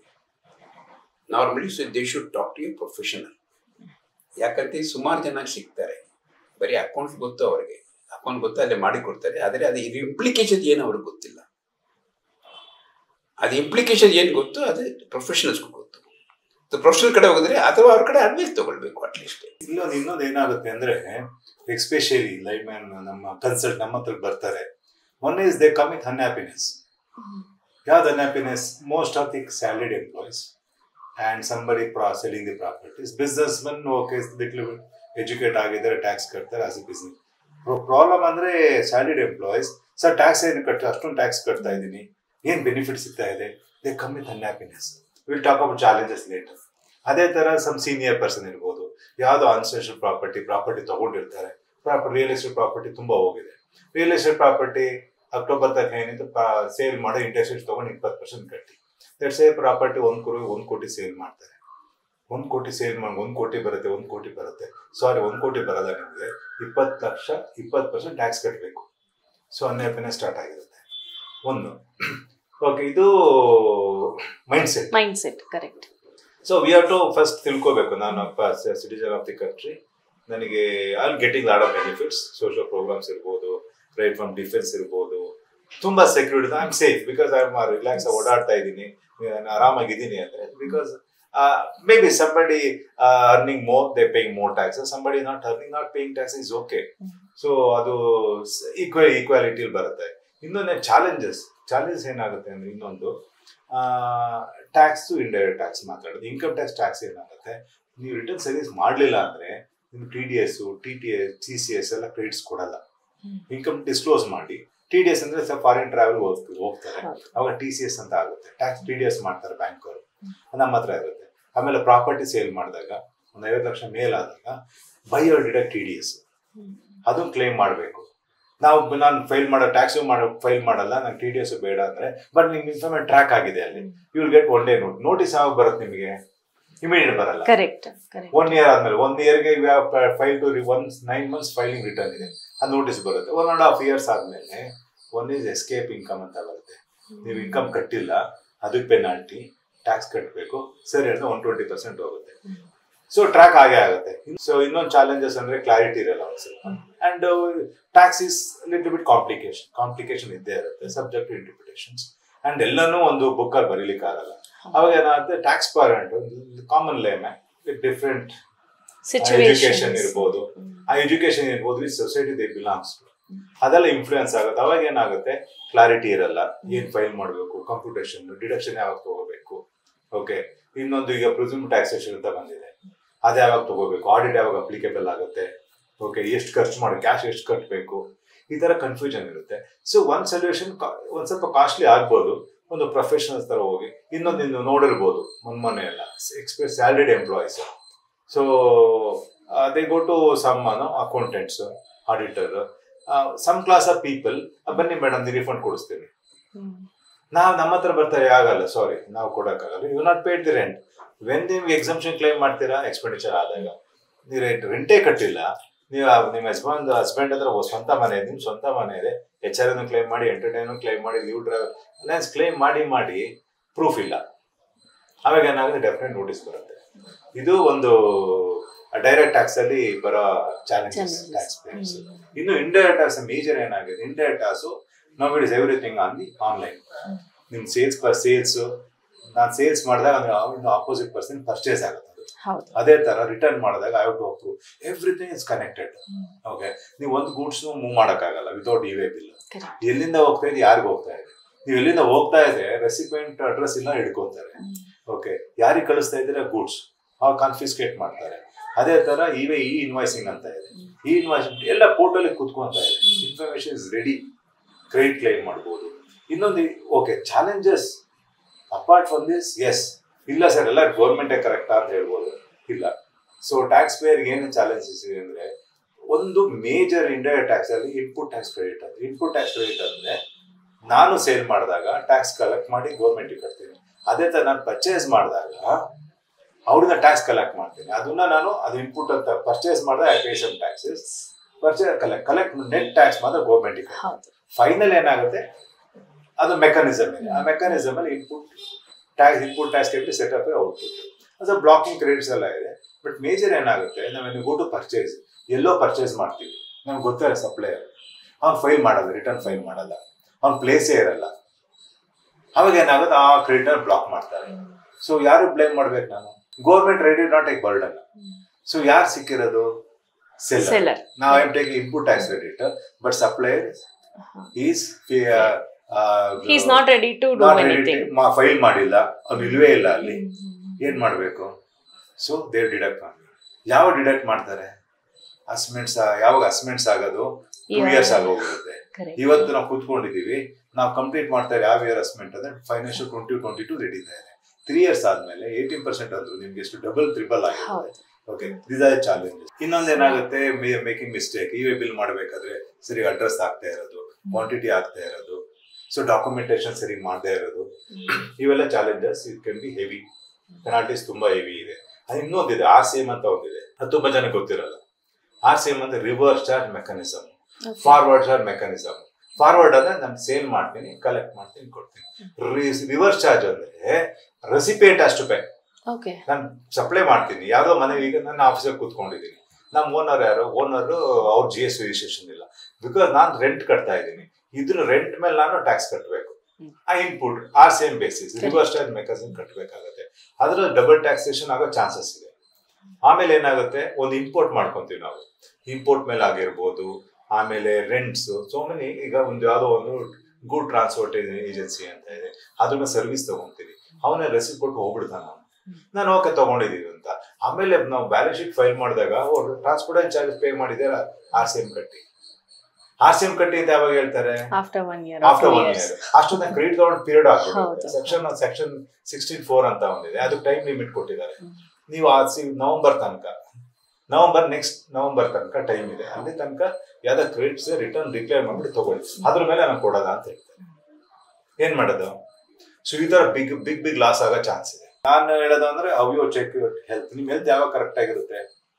Yearly 6 months doctor ಹತ್ರ ಹೋಗಿ ಮಾತಾಡ್ಸ್ಕೊಬನ್ನಿ, checkup ಸ್ವಲ್ಪ checkup ಹೇಳ್ತಾರೆ. Okay, ಅದೇ ತರ ಇಲ್ಲೂ ಅಷ್ಟೇ. ಬಿಸ್ನೆಸ್ ಹೆಲ್ತ್ ಚೆನ್ನಾಗಿರ್ಬೇಕು ಅಂದ್ರೆ ಲೇಟ್ ಆದಷ್ಟು ಹ್ಯೂಮನ್ ಹೆಲ್ತ್ ಡಿಟೋರಿಯೇಟ್ ಆಗುತ್ತೆ, ಬಿಕಮ್ ಕಾಸ್ಟ್ಲಿ ಅಫೇರ್, ಇದು ಡಿಟೋರಿಯೇಟ್ ಆಗುತ್ತೆ. ಓನ್ಲಿ ನಾವು ನೋಡಿರೋ ನಮ್ಮ ಅನುಭವದ ಪ್ರಕಾರ ಒಂದು again ignorance of the law is not a reason. ನಂಗೆ ಗೊತ್ತಿರ್ಲಿಲ್ಲ ಅಂತ ಹೇಳಕ್ಕಾಗಲ್ಲ. ಕರೆಕ್ಟ್. ಇವಾಗ ಎಲ್ಲ ಗೂಗಲ್ ಅಲ್ಲಿ ಸಿಗುತ್ತೆ. You are doing business, you are expected to understand. ನನಗೆ ಗೊತ್ತಿಲ್ಲ ಸರ್ ಅಂತ ಹೇಳಕ್ಕಾಗಲ್ಲ. ಸೊ ಇಷ್ಟೆಲ್ಲ ಚಾಲೆಂಜಸ್ ಅನ್ನೋದು ಇದೆ ಒಂದು, but if it is properly guided by a professional that can also be routed in a right way ಅಂತ ಒಂದು ಗೊತ್ತಾಯ್ತು. But why is this taxation system so complicated ಅಂತ ಅನ್ಸುತ್ತೆ ಸರ್? ಮೈಟ್ ಬಿ ಪ್ರೊಫೆಷನಲ್ ಅನ್ಸುತ್ತೋ ಇಲ್ವೋ ಗೊತ್ತಿಲ್ಲ, but as taxpayers and as common people ಒಂದೊಂದ್ಸತಿ ಯಾಕೆ ಇಷ್ಟೆಲ್ಲ ಕಾಂಪ್ಲಿಕೇಶನ್ ಇದೆ ಇದರಲ್ಲಿ, ಏನಾದ್ರೂ are we doing it right ಅಂತ ನಾವು ಅದನ್ನ ಡಿಕೋಡ್ ಮಾಡ್ಕೊಳ್ಳೋದಕ್ಕೂ we will take a lot of time. So why is the system like this sir? ಯಾರ ಕಡೆ ದುಡ್ಡು ಫಸ್ಟ್ ಕೈಲೇ ಬಂದ ಮೇಲೆ ಅದು ತಿರುಗಿ ಕೊಡಕ್ಕೆ ಮನಸ್ಸು ಬರೋದಿಲ್ಲ, ಖರ್ಚು ಮಾಡಕ್ಕೆ ಆಗತ್ತೆ. ಅದೇ ಸರ್ಕಾರಕ್ಕೆ ತಿರುಗಿ ಕೊಡೋದು ಮಾತಾಡ್ತದೆ. ಇದು ಸೆಕೆಂಡ್ ಏನಾಗುತ್ತೆ, ಈ ಬೇಸಿಕ್ ಪ್ರಿನ್ಸಿಪಲ್ಸ್ ಎಲ್ಲ ನೋಡಿದ್ರೆ ಇಟ್ಸ್ ವೆರಿ ಗುಡ್. ಏನು ಲೆಜಿಸ್ಲೇಷನ್ ಮಾಡೋವಾಗ ಲೆಜಿಸ್ಲೇಚರಲ್ಲಿ ಒಂದು ಡ್ರಾಫ್ಟಿಂಗ್ ಇರುತ್ತೆ, ಅದು ರೈಟಿಂಗ್. ನೀವು ಏನು ಒಂದು ನಮ್ಮ ಮೆಕ್ಯಾನಿಕಲ್ ನಮ್ದು ಈಗ ಅದೇ ನಮ್ದು ವಿಚಾರ ಮಾಡುವಾಗ ನಮ್ದು ಮೈಂಡಲ್ಲಿ 1500 words ನೀವು ಥಿಂಕ್ ಮಾಡ್ಬೋದು. ಒಂದು within a minute you can think about 1500 words. ಆದರೆ you can speak only 300 words. ಅದು ನಮ್ದು ಕೆಪಾಸಿಟಿ. ಬರ್ಕೊಡ್ಬೇಕಂದ್ರೆ you can type maximum 60 words per minute. Shorthand ಅಲ್ಲಿ 120 words per minute ಮಾಡೋದು. These are restrictions, physical restrictions ಇದೆ. ಆದರೆ ಏನಾಗುತ್ತೆ, ನೀವು ವರ್ಡ್ಸ್ಲೇ ಹಾಕ್ಬೇಕಂತ ಒಂದು ವರ್ಡ್ ಹೇಳೋವಾಗ ಇದು 1500 words ಥಿಂಕ್ ಮಾಡಿಕೊಂಡು ಅದೇ 300 words ಡೆಲಿವರಿ ಮಾಡಬೇಕಂತೆ. You have to choose those words in such a manner that all your 1500 words that exist. Simple sentence ಹೇಳ್ತಾರೆ, ಶ್ರೀರಾಮ ವನವಾಸಕ್ಕೆ ಹೋಗಿದ್ದಾರೆ, ಅವರ ಜೊತೆ ಅವರ ತಮ್ಮ ಲಕ್ಷ್ಮಣ, ಅವರ ಹೆಂಡತಿ ಸೀತೆ. Simple sentence. ಏನು ಪ್ರಾಬ್ಲಮ್ ಇದೆ, ಏನು ಕಾಂಪ್ಲಿಕೇಶನ್ ಇದೆ? ಈಗ ಏನಾಗುತ್ತೆ, ಪ್ರಶ್ನೆ ಏನು ಕೇಳ್ತಾರೆ, ಏನು ಸೆಂಟೆನ್ಸ್ ಇದೆ? ಶ್ರೀರಾಮ ವನವಾಸಕ್ಕೆ ಹೋಗಿದ್ದಾರೆ, ಅವ್ರ ಜೊತೆ ಅವರ ತಮ್ಮ ಲಕ್ಷ್ಮಣ, ಅವರ ಹೆಂಡತಿ ಸೀತೆ. ಸೀತೆ ಯಾರ್ದು ಹೆಂಡತಿ? ಅವರ ಹೆಂಡತಿ ಅಂತೆ. ಅಂದ್ರೆ ಅವರು ಯಾರು? ಲಕ್ಷ್ಮಣವ ರಾಮನ ಅಂದ್ರೆ ಪ್ರಶ್ನೆ. ಈ ತರ ಒಂದು ವಿಷಯದಲ್ಲಿಂದು ಪ್ರಶ್ನೆ ಕೇಳಕ್ಕೆ ಸ್ಟಾರ್ಟ್ ಮಾಡ್ತಾರೆ. ಯಾಕೆ? ನಾವು ಟ್ಯಾಕ್ಸ್ ಕಟ್ಟಕ್ಕೆ ಬರಕ್ಕೆ ಆಗಬಾರ್ದು, ಅದಕ್ಕೆ ಏನೇನು ನಾವು ವಿಚಾರ ಮಾಡ್ತೀವಿ. ಇನ್ನೊಂದು ಇಂಗ್ಲಿಷ್ಲಿ ವರ್ಡ್ ಇದೆ ಸೆಲ್, CEL, ಸೆಲ್ ಅಂತ ಒಂದು ವರ್ಡ್ ಇದೆ. ಅರ್ಥ ಏನು? ನೀವು ಬಯಾಲಜಿಸ್ಟ್ ಕೇಳಿದ್ರೆ ಅವ್ರು ಹೇಳ್ತಾರೆ ಸೆಲ್ ಅಂತ ಒಂದು ಸ್ಮಾಲೆಸ್ಟ್ ಪೇಶ್ ಇದೆ ನಮ್ದು ಬಾಡಿಯಲ್ಲಿ. ಎಲೆಕ್ಟ್ರಿಷಿಯನ್ ಕಡೆ ಅಂಗಡಿಗೆ ಹೋಗಿ ಒಂದು ಸೆಲ್ ಕೊಡಿಪ ಅಂತ ಅವ್ರು ಏನ್ ಕೊಡ್ತಾರೆ? ಒಂದು ಬ್ಯಾಟರಿ ಸೆಲ್ ಕೊಡ್ತಾರೆ. ಕಾಲೇಜ್ ಸ್ಟೂಡೆಂಟ್ ಕೇಳಿದ್ರೆ ಏನು, where is your cell? Phone, mobile. ಒಂದು ಪ್ರಿಸನರ್ ಕಡೆ ಹೇಳಿದ್ರೆ ವಾಟ್ ಈಸ್ ಸೆಲ್? ಅವನ ಜಾಗ ಎಲ್ಲಿ ಇರ್ತಾನೋ ಅದೇ ಒಂದು ಸೆಲ್. ಡಿಪೆಂಡಿಂಗ್ ಅಪಾನ್ ಅವ್ರು ಯಾವುದು ವಿಚಾರ ಆ ಟೈಮಲ್ಲಿ ಅವರದ ಅರ್ಥ ಡಿರೈವ್ ಮಾಡ್ತಾರೆ. ಪಾರ್ಲಿಮೆಂಟ್ ಒಂದು ಇಂಟೆನ್ಷನ್ ಆಫ್ ಲೆಜಿಸ್ಲೇಚರ್ ಅಂತ ಹೇಳ್ತಾರೆ. ಏನ್ ಮಾಡಬೇಕು ಅಂತ ಲೆಜಿಸ್ಲೇಚರ್ ಒಂದು ವರ್ಡ್ ಹಾಕಿದೆ, that is called letter of the law. ಅಲ್ಲಿ ಏನು spirit of the law is the intention. ಯಾವ್ದು ಇಂಟೆನ್ಷನ್ ಇದೆ ಅದೇ ಪ್ರಕಾರ ಈ ವರ್ಡ್ಸ್ ಟ್ರಾನ್ಸ್ಲೇಟ್ ಮಾಡಬೇಕು. ಈಗ ಮೊಬೈಲಲ್ಲಿ ನೀವು ಮಾತಾಡುವಾಗ ನೀವು ಏನನ್ನು ಮಾತಾಡ್ತೀರೋ ಅವರ ಎಲ್ಲ ಕರೆಕ್ಟ್ ಅರ್ಥ ಕೊಂಡಿದ್ರೆ ನೀವು 1500 has been transmitted to 1500 words. ಅಥವಾ ನೀವು ಏನೋ ಮಾತಾಡ್ತೀರೋ ಅವಳು ಏನೋ ಅರ್ಥ ಮಾಡ್ಕೊಳ್ತೀನಿ, ಅದು ಏನು ಅರ್ಥ ಇಲ್ಲ, ಟ್ರಾನ್ಸಾಕ್ಷನ್ ಕಂಪ್ಲೀಟ್ ಆಗಿ ಏನು ಪ್ರಯೋಜನ ಇಲ್ಲ. ಇದೆಲ್ಲ ಮಾಡಕ್ಕೆ ಹೋಗಿದ್ರೆ ಇದೆಲ್ಲ ಟ್ರಾನ್ಸಾಕ್ಷನ್ ಟನ್ ಮಾಡ್ಕೊಂಡು ಹೋಗಿದ್ರೆ ಒಂದು ಕಮ ಎಲ್ಲಿ ಮಿಸ್ ಆಗಿದ್ರೆ ಎಲ್ಲಿ ಇದೆ ಕಮ, ಯಾಕಂದ್ರೆ every comma, full stop or a semicolon in any enactment has not only had a justification to remain in that act, but also to remain in that particular place. ಯಾಕಂದ್ರೆ ಇದು ಲ್ಯಾಂಗ್ವೇಜ್ ಪ್ರಾಬ್ಲಮ್. ಇದು ನೀವು translate ಮಾಡಿಬಿಡಿ, okay ನೀವು income tax ಲಾ ಇಂಗ್ಲೀಷ್ಲೇ ಇದೆ, ಅದು ಕನ್ನಡಲ್ಲೇ ಮಾಡಿಬಿಡಿ ಅಂತ ಮಾಡ್ಬೋದು. ಕರೆಕ್ಟ್ ಅದೇ ಅರ್ಥ ಬರುತ್ತಾ? ಕೆಲವು ಟೈಮಲ್ಲಿ ಅದು ಕರೆಕ್ಟ್ ವರ್ಡ್ ನಮ್ಗೆ ಸಿಗೋದಿಲ್ಲ. ನೀವು ನಿಮ್ದು ವರ್ಡ್ ಹಾಕಿದ್ರೆ, ನಿಮ್ದು ಅರ್ಥ ಮಾಡ್ಕೊಂಡು ವರ್ಡ್ ಹಾಕಿದ್ರೆ ಅದು ಬೇರೆ ಅರ್ಥ ಹೋಗ್ಬಿಡುತ್ತೆ. That is why the law starts becoming complicated. ಏನಾಗುತ್ತೆ, ಇನ್ನೊಂದು ರೈಟ್ ಪ್ರೊಫೆಷನಲ್ಸ್ ಇನ್ನೇನು ಈಗ ಲಾ ಇರುತ್ತೆ, ಲಾ ಅಲ್ಲಿ ಒಂದು ಸ್ವಲ್ಪ ಏನು ಲೂಪ್ ಹೋಲ್ಸ್ ಅಂತ ಹೇಳ್ತೀವಿ, ಸಬ್ಜೆಕ್ಟಿವ್ ಇಂಟರ್ಪ್ರಿಟೇಷನ್ ಇರುತ್ತೆ. ಇದು ಆ ಥರನೂ ಹೇಳ್ಬೋದಾ? ಅವಾಗ ಏನಾಗುತ್ತೆ, ಪ್ರೊಫೆಷನಲ್ ಡ್ಯೂಟೀಸ್ ಅಂತ ಇರುತ್ತೆ, ಸಿಟಿಜನ್ಸ್ ಡ್ಯೂಟಿನೂ ಇರುತ್ತೆ. ಪ್ರೊಫೆಷನಲ್ ಡ್ಯೂಟೀಸ್ ಏನಾಗುತ್ತೆ, ಸರ್ ಹೇಳಿದ್ರು law is created in spirit ಆಗ್ತಿಲ್ಲ. ಸ್ಪಿರಿಟ್ ಇರ್ತಿಲ್ಲ, ಒಂದು ಗೋ ಫಾರ್ ಸ್ಪಿರಿಟ್, ಒಂದು ರೀಡಿಂಗ್ ಇಲ್ಲ, ಅದು you have to go by the spirit. Okay, ಟೆಂಪಲ್ಗೆ ಹೋಗ್ತೀವಿ, ಪೂಜೆ ಮಾಡೋಕ್ಕೆ ಹೋಗ್ಬೇಕು, ಅದು ಸ್ಪಿರಿಟಲ್ಲಿ ಹೋಗ್ತೀವಿ. ಟೆಂಪಲ್ ಬೇರೆ ಮಾಡಿದ್ರೆ ಅದು ನಾಟ್ ಎ ಸ್ಪಿರಿಟ್. ಅದೇ ಥರ ಏನಾಗುತ್ತೆ, ಎಲ್ಲೋ ಲೂಪ್ ಹೋಲ್ ಇದೆ ಅಂತ, ಆ ಲೂಪ್ ಹೋಲ್ ಇದೆ ರೀ, ಟ್ಯಾಕ್ಸ್ ಕಟ್ಟಬೇಡಿ, ಕಟ್ಸೋದು ಬೇಡ, ಕಮ್ಮಿ ಮಾಡಿಸೋದು, ಅದೆಲ್ಲ ಮಾಡೋ ಪ್ರೊಫೆಷನಲ್ಸ್ ಇದ್ದಾರೆ. ಅವಾಗ ಟೈಮ್ ಬೀಯಿಂಗ್ ಟ್ಯಾಕ್ಸ್ ಪೇರ್ಸ್ ಖುಷಿ ಆಗುತ್ತೆ, ಅವರು ಅವ್ರ ಹತ್ರ ಅವ್ರು ಟ್ಯಾಕ್ಸ್ ಕಟ್ಟಕ್ಕೆ ಹೇಳಿದ್ರು, ಇವ್ರ ಹತ್ರ ಟ್ಯಾಕ್ಸ್ ಕಟ್ಟಿದ್ರು, ಹ್ಯಾಪಿಯಾಗಿ ಬರ್ತಾರೆ. ಬಟ್ ನೋಟಿಸ್ ಬರೋದು ಅದೇ ಒಂದೇ ಒಂದು. ಈಗೊಂದು ಮೊನ್ನೆಲ್ಲ ಓಡಾಡ್ತಾ ಇತ್ತು ಮೀಡಿಯಾಲಿ, ಒಂದು ಮೀಡಿಯಾ ನೋಡ್ಕೊಂಡು ಬಂದಿದ್ರು. ಸೊ 2 ಕೋಟಿ ಇನ್ಕಮ್ ಇದೆ, 2 ಕೋಟಿಗೆ ಟ್ಯಾಕ್ಸೇ ಕಟ್ಟಂಗಿಲ್ಲ. ಏನು ಅವ್ರು ಹೇಳ್ತಾ ಇರೋದು, ಒಂದು 6% ಪ್ರಿಸಿಮ್ಟಿವ್ ಟ್ಯಾಕ್ಸ್. ನಿಮ್ಮ ಬಿಸ್ನೆಸ್ಸು 1 ಕೋಟಿ ಇದ್ದರೆ ಅಪ್ ಟು 3 crores ತನಕ ಇದ್ದರೆ 6% ತೋರಿಸ್ಬಿಡಿ, 6% is deem to be income, ಅದ್ರ ಮೇಲೆ ಟ್ಯಾಕ್ಸ್ ಕಟ್ಟಿ ಅಂತ ಹೇಳ್ತಾರೆ. 6% ಮಿನಿಮಮ್ ಕೇಳ್ತಾ ಇರೋದು ಅವರು, ಅರ್ಥ ಆಯ್ತಾ? ಮಿನಿಮಮ್ 6% ತೋರಿಸ್ಬೇಕು. ನಾನು 50%, ನಾನು ಡಾಕ್ಟ್ರ್ ಆಗಿ 1 ಕೋಟಿ ಇನ್ಕಮ್ ಬಂದಿದೆ, 50% ಎಕ್ಸ್ಪೆಂಡಿಚರ್ ಇರಲ್ಲ ಅವರಿಗೆ. ಡಾಕ್ಟ್ರಿಗೆಲ್ಲ ಇನ್ಕಮ್, ಪ್ರೊಫೆಷನಲ್ಸ್ಗೆ ಹೋಗಿ ಕಾರು ಗೀರು, ಅದು ಸ್ವಲ್ಪ ಎಂಪ್ಲಾಯೀಸ್ ಇರ್ಬೋದು, ಖರ್ಚು 50% ಆಗೋ, 60% ಆಗಬೇಕು, 40% ತೋರಿಸ್ಬೋದು ಅವರು. ಇಲ್ಲ ನಂಗೆ ಅದು ಇನ್ಕಮ್ ಟ್ಯಾಕ್ಸ್ ಅಲ್ಲ 6% ಆ ಥರ ಅಲ್ಲ, 20%, 25% ಪ್ರಾಫಿಟ್ ಮಾಡಿ 6% ಕಟ್ಬಿಟ್ಟು, ದಟ್ ಏನ್ ಅನ್ಜಸ್ಟ್ ಎಂಜಾಯ್ಮೆಂಟ್. ಟ್ಯಾಕ್ಸ್ ಕಟ್ತಾರೆ, ಶ್ರೀಮಂತರ ಆಗ್ತಾ ಇದ್ದೀರಾ. ಅದು ಮೀಡಿಯಲ್ಲಿ ಮಿಸ್ಗೈಡ್ ಆಗುತ್ತೆ. ನಾವು ಹೆಡ್ಡಿಂಗ್ ಸುಮ್ಮನೆ ಹೋಗ್ತೀವಿ, ಹೆಡ್ಡಿಂಗ್ ಓದಬೇಕು, ಕ್ಲೀನಾಗಿ ಓದಬೇಕು. ಸರ್, ಈಗ ಚಾಲೆಂಜಸ್ ನೋಡಿದ್ವಿ, ಅದನ್ನ ಹೇಗೆ ಓವರ್ಕಮ್ ಮಾಡೋದು ಅನ್ನೋದು ನೋಡಿದ್ವಿ. ಅಂಡ್ ಚಿಕ್ಕ ಇದರಲ್ಲಿ ಎಷ್ಟು ಪ್ರಿಸೈಸ್ ಆಗಿ ಕೇರ್ಫುಲ್ ಆಗಿ ಓದಿ ಮತ್ತೆ ಅದನ್ನ ಫರ್ದರ್ ತಗೊಂಡು ಹೋಗ್ಬೇಕು ಅಂತ ಇಷ್ಟೆಲ್ಲ ಇದ್ರೂ, but there are some very common mistake. ಈಗ IT ಫೈಲ್ ಮಾಡ್ಬೇಕಂದ್ರೂ ಮಿಸ್ಟೇಕ್ಸ್ ಮಾಡ್ತಾರೆ, GST ಪೇಮೆಂಟ್ ಮಾಡ್ಬೇಕಂದ್ರೂ ಮಿಸ್ಟೇಕ್ಸ್ ಆಗ್ಬಿಡುತ್ತೆ. ಅದು ಒಂದೊಂದ್ಸತಿ it might be with their knowledge or without their knowledge. So ಈ ತರ ಕಾಮನ್ ಮಿಸ್ಟೇಕ್ಸ್ ಏನು, ಅದನ್ನ ಹೇಗೆ ಅವಾಯ್ಡ್ ಮಾಡಬಹುದು sir? Common mistake, that's right. Professionals, if you even with the professionals, ನಾನು ಹೇಳಿದ್ರೆ, ಈಗ ನಾವು ಇನ್ಕಮ್ ಟ್ಯಾಕ್ಸ್ ಡಿಪಾರ್ಟ್ಮೆಂಟ್ ಅಲ್ಲಿ ಎಲ್ಲ ಕಂಪ್ಯೂಟರ್ಸ್ ಮಾಡಿದ್ದಾರೆ. ಕಂಪ್ಯೂಟರ್ ಯಾರು ಕಂಪ್ಯೂಟರ್ ಮಾಡ್ತಾರೆ, ಸಾಫ್ಟ್ವೇರ್ ಯಾರು ಬರ್ತಾರೆ, ದಟ್ ಈಸ್ ಒನ್ ಪ್ರೊಫೆಷನಲ್. ಪ್ರೊಫೆಷನಲ್ಗೆ ಏನು ಗೊತ್ತು, he knows the language of the computer. Correct. ನೀವು ಹೇಳ್ತೀರಿ ನಮ್ದು ಇದೆ 100 ಇದೆ, ಇದು ಕ್ಲಾಸಿಫೈ ಮಾಡೋಕ್ಕೆ ಇದು ಮಾಡಬೇಕಂತ ಅವನೊಂದು ಪ್ರೋಗ್ರಾಮ್ ಬರ್ದ್ಬಿಟ್ಟು ಕೊಡ್ತಾನೆ, ಅದು ಆಗುತ್ತೆ. He does not know the income tax act. Income tax act ಯಾರಿಗೆ ಗೊತ್ತೋ ಅವ್ರಿಗೆ ಇದು ಗೊತ್ತಿಲ್ಲ.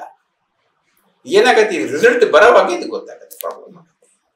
The what care you can take in that, you disclose whatever ಇದೆ, ತೋರಿಸ್ಬಿಡಿ, let them work out and show. ಕೆಲವು ಟೈಮಲ್ಲಿ ಪ್ರೊಫೆಷನಲ್ಸ್ ಹೇಳ್ತಾರೆ, ಸರ್ ಈ ಪ್ರಾಬ್ಲಮ್ಸ್ ಇದೆ, ಯು ಟೇಕ್ ಅ ಕಾಲ್. ಯಾಕಂತೆ ನೀವೇ ಟ್ಯಾಕ್ಸ್ ಕಟ್ತೀರಿ, ನಾವು ಕಟ್ಟೋದಿಲ್ಲ. ನೀವು ಈ ಕಾಲ್ ತಗೊಳ್ಬೇಕು, ಈ ಥರ ಸಿಚುವೇಶನ್ ಇದೆ, ಇದು ಬರಬೇಕು, ನೋಡಿ whether you want to go this or you want to go that, one will take a chance. ಅವ್ರ ಹತ್ರ okay sir, I will take a chance. Okay, your choice. Chance ತಗೊಳ್ತಾರೆ, ಅವ್ರದ್ದು ಒಂದು ಬಂದಿಲ್ಲ ಅಂತ ಅವ್ರು ಎಸ್ಕೇಪ್ ಆಗ್ಬಿಡ್ತಾರೆ. ಬಂದರೆ ಡಬಲ್ ಹತ್ತೋಳ, double engine comes on to them no escape on that is the problem. So common man ಏನು ಮಾಡಬೇಕು, ನಾವು ಈ do not have to read the act and all.